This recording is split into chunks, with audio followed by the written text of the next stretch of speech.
Assalamualaikum warahmatullahi wabarakatuh. Kembali lagi dengan channel Pak Jeffrey tentang pelajaran bahasa Indonesia.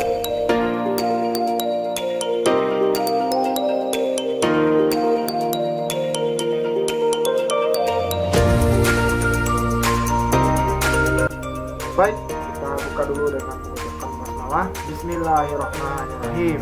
Materi kita kali ini adalah tentang teks eksplanasi. Mengenal apa itu teks eksplanasi? Baik, nah anak bapak kita sebelumnya sudah belajar tentang teks prosedur. Lalu apa yang membedakan teks prosedur dengan teks eksplanasi ini?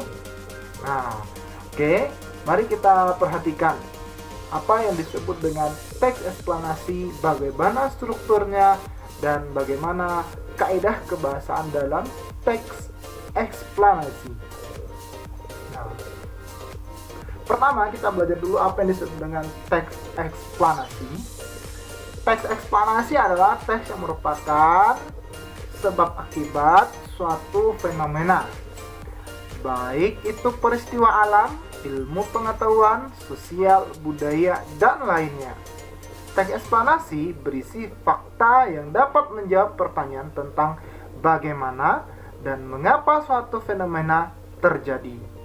Nah, jadi anak-anak bapak, untuk teks eksplanasi ini adalah teks yang berisi tentang sebuah fenomena, sebab dan akibat. Fenomena apa sajakah itu? Itu berupa fenomena alam, ilmu pengetahuan, sosial, budaya, dan lainnya. Nah, fenomena alam apa contohnya? Seperti meletusnya gunung, atau banjir, atau tsunami, dan gempa bumi, dan lain sebagainya. Nah, ilmu pengetahuan apa? Contohnya mungkin adanya komputer baru, jaringan 4G, jaringan 5G. Nah, fenomena sosial apa saja? Contohnya, fenomena sosial contohnya adalah kemiskinan, LGBT, begitu ya. Budaya apalagi contohnya? Nah, kalau budaya yaitu bagaimana masyarakat Sunda mewarisi kebudayaan pepantunan contohnya, gitu. Baik, sudah bisa dimengerti apa itu yang disebut dengan teks eksplanasi? Jadi, tujuan utama teks eksplanasi adalah memaparkan proses dan sebab terjadinya suatu fenomena. Begitu ya. Penjelasan yang dipaparkan dalam teks eksplanasi berdasarkan bidang keilmuan. Nah, ini biasanya bersifat ilmiah dan fakta. Nah, anak bapak tahu yang disebut dengan fakta? Fakta adalah kejadian yang bisa dibuktikan kebenarannya. Realita juga ya, kenyataan. Teori dan hasil penelitian dilakukan oleh ilmuwan. Nah, itu pengertian tentang teks eksplanasi.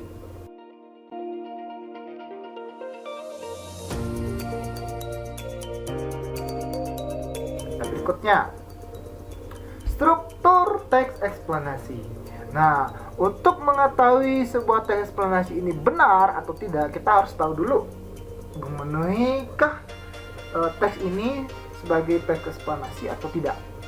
Nah, yang pertama adalah pernyataan umum. Bagian ini menjelaskan mengenai latar belakang dan tinjauan umum topik yang berupa definisi, klasifikasi, sejarah, dan asal-usul. Bagian dalam teks ini berupa gambaran secara umum tentang apa, mengapa, bagaimana peristiwa itu terjadi. Nah, yang kedua adalah deretan penjelas. Pada bagian ini berisi perincian proses atau sebab terjadinya suatu fenomena yang juga mencakup akibat dan dampak yang ditimbulkan. Jadi setelah dijelaskan ya, mungkin secara umum ya tadi, maka ada urutan-urutan kejadian. Kenapa gunung meletus itu bisa terjadi, begitu ya? Kenapa banjir itu bisa terjadi dan kenapa tsunami bisa terjadi? Ada urutan-urutannya. Maka sebelum dijelaskan itu ada deretan pernyataan umum. Nah, tsunami adalah ini. Nah, biasanya terjadi pergerakan lempeng, gitu ya. Lalu interpretasi. Nah, ini adalah penafsiran penulis mengenai topik dengan perspektif tertentu yang lebih luas dan menyeluruh, serta menjelaskan korelasi peristiwa yang menyertainya. Jadi bagian ini adalah interpretasi adalah penafsiran penulis. Nah, biasanya untuk struktur itu cukup dengan 3 ini saja. Lalu kadang ada yang berisi simpulan. Nah, simpulan itu adalah tanggapan penulis menyikapi fenomena tersebut. Ada yang mungkin untuk menyarankan agar kita hati-hati.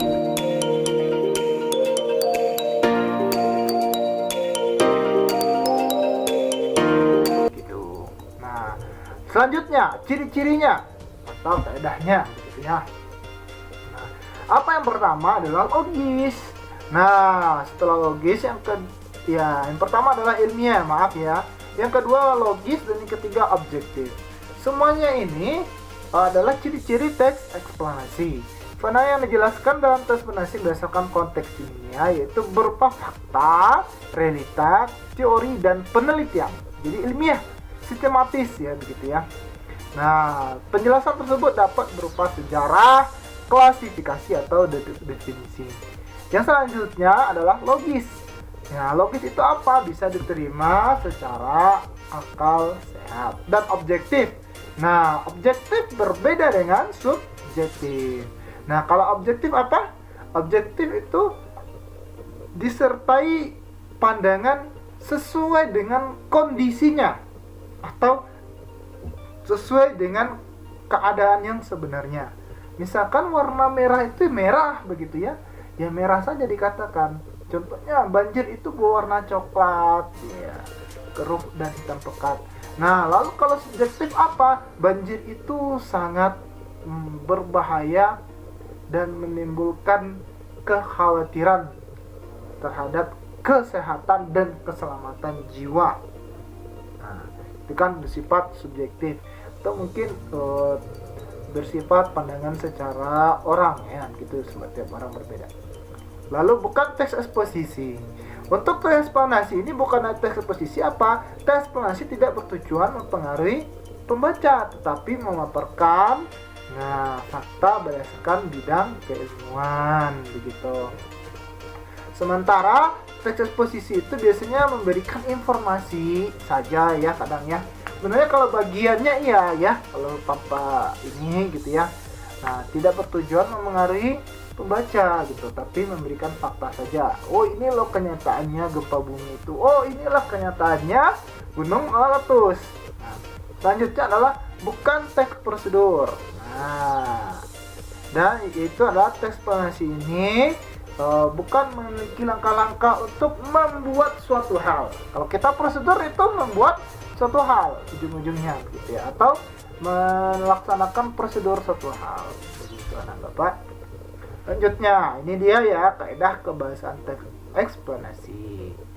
Nah, karena kita ketahui bahwasanya teks eksplanasi ini adalah menjelaskan proses sebab terjadinya fenomena alam, sosial, budaya dan lainnya. Nah, maka dia harus menggunakan bahasa yang baku bersifat universal. Bahasa baku kita apa? Bahasa Indonesia. Pemaparan informasi dalam teks eksplanasi mudah dimengerti pembaca umum. Jadi orang tidak bingung ya. Misalnya ada istilah-istilah menggunakan istilah asing atau istilah bahasa Inggris, maka nanti akan dijelaskan dengan bahasa Indonesia. Seperti mungkin fenomena karies gigi begitu ya. Apa itu karies? Maka dijelaskan dulu pengertian karies gigi. Oleh sebab itu, penulisan dan penggunaan kata dalam teks eksplanasi harus sesuai dengan PUEB atau apa? PUEB, Pedoman Umum Ejaan Bahasa Indonesia. Ini bisa di-download ya, nanti ketika jarak PUEB. Nah, apalagi contohnya nanti kita bisa menggunakan KBBI. Anak-anak Bapak download saja di HP-nya, yaitu aplikasi KBBI online yang diterbitkan oleh Kemendikbud. Nah, biasanya sudah lengkap di sana, ukurannya juga cukup kecil. Kopula, kata ini digunakan untuk menjelaskan definisi kata, istilah atau konsep yang berkaitan dengan fenomena. Misalnya merupakan dalam kalimat bahasa kata kepulauan. Nah, begitu ya. Jadi penjelasan. Ada kata kerja aktif, yaitu berikutnya adalah kata kerja aktif ini yang digunakan pada deretan penjelas. Sebab bertujuan menjelaskan sebab dan proses, sehingga subjek fenomena yang berperan sebagai tujuan dari satu perbuatan atau peristiwa tersebut. Nah, jadi dijelaskan ya, maka kata kerja aktif ini adalah seperti meletus begitu ya, menghancurkan atau menghanyutkan, itu kata kerja aktif. Konjungsi. Nah, ini menggunakan konjungsi apa? Hubungan sebab akibat, hubungan kronologi terjadinya suatu fenomena. Misalnya jika, bila, sehingga, sebelum, pertama, dan kemudian. Jika air naik, maka permukaan akan terendam air. Nah, ini kan hubungan sebab akibat. Misalnya hubungan kronologi contohnya apa? Pertama, akan terjadinya goncangan atau gempa. Setelah itu air laut surut ya, seperti pada fenomena tsunami ya. Sehingga nanti naik air berdasarkan gelombang, membentuk sebuah gelombang yang mencapai daratan. Itu yang berbahaya. Lanjut keterangan waktu. Untuk menjelaskan waktu terjadinya fenomena. Ini biasanya pada peristiwa fenomena alam atau fenomena lainnya. Istilah ilmiah ya. Nah, sesuai dengan konteks yang kerap digunakan untuk memperjelas definisi hubungan sebab akibat ataupun kronologi terjadi suatu fenomena. Kata ganti benda, subjek yang dijelaskan menggunakan kata ganti benda non personal. Seperti ini. Nah, misalkan nanti kan kejadian ini, nah itu ya, itu tersebut begitu ya. Juga fokus pada hal umum seperti gempa bumi, banjir, hujan, bencana. Nah, seperti begitu ya. Jadi itulah kaidah-kaidah yang terdapat di dalam teks eksplanasi. Nah, maksudnya dia harus objektif begitu ya, menggunakan bahasa baku, kata kerja aktif. Nah, definisi istilah ya kalau kepula ini artinya ya.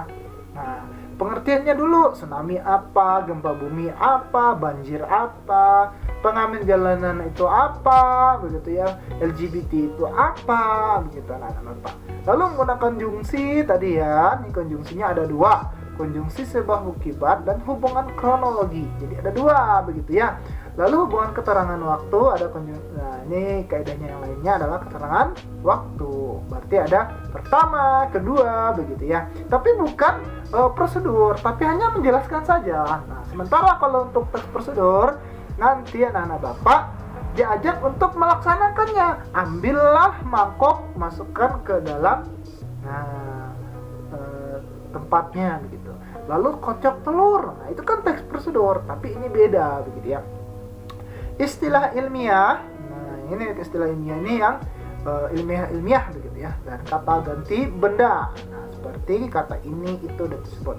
Itulah ciri-ciri atau kaidah kebahasaan teks prosedur. Nah, baik anak-anak Bapak, itu yang bisa Bapak jelaskan. Semoga bermanfaat. Demikian, jangan lupa like, subscribe, dan komen. Terima kasih. Kita tutup dengan mengucapkan hamdalah. Alhamdulillah rabbil alamin. Assalamualaikum warahmatullahi wabarakatuh.